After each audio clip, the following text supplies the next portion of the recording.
Triple R చిత్రీకరణ దశలో ఉండగానే మహేష్ బాబుతో మూవీ ప్రకటించాడు రాజమౌళి. లాక్డౌన్ కారణంగా ట్రిపుల్ ఆర్ షూటింగ్కి బ్రేక్ పడింది. ఆ సమయంలో ఆన్లైన్ ద్వారా ఓ మీడియా ఇంటర్వ్యూలో పాల్గొన్నారు రాజమౌళి. అప్పుడు తన తదుపరి ప్రాజెక్ట్ మహేష్ బాబుతో చేస్తున్నట్లు ప్రకటించారు.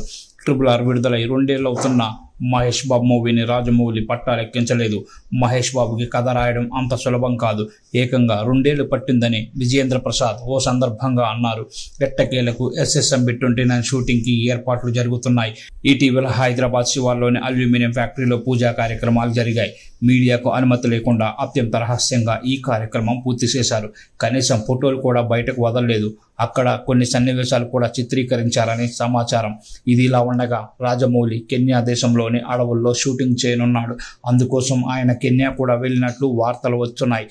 కాగా SSMB 29 జంగిల్ అడ్వెంచర్ డ్రామా ఈ మూవీలో మహేష్ బాబు జంటగా ప్రియాంక చోప్రా నటిస్తున్నారంటూ ప్రచారం జరిగింది. అది అధికారమే అని నేటితో రుజువైంది. ప్రియాంక చోప్రా, రాజమౌళి, కీరవాణి కలిసి దిగిన లేటెస్ట్ ఫోటో ఒకటి సోషల్ మీడియాలో వైరల్ అవుతుంది. దాంతో SSMB 29 హీరోయిన్ ప్రియాంక చోప్రా అని క్లారిటీ వచ్చేసింది. యూనివర్సల్ సబ్జెక్ట్తో పాన్ వరల్డ్ మూవీ చేస్తున్న తరుణంలో హాలీవుడ్లో సినిమాలు చేస్తున్న ప్రియాంక చోప్రాని రాజమౌళి ఎంచుకున్నాడని అర్థమవుతుంది. కాగా వారు ధరించిన డ్రెస్సులపై NTWINE అనే లోగో ఉంది. అది ఒక మ్యూజిక్ బ్యాండ్ నేమ్.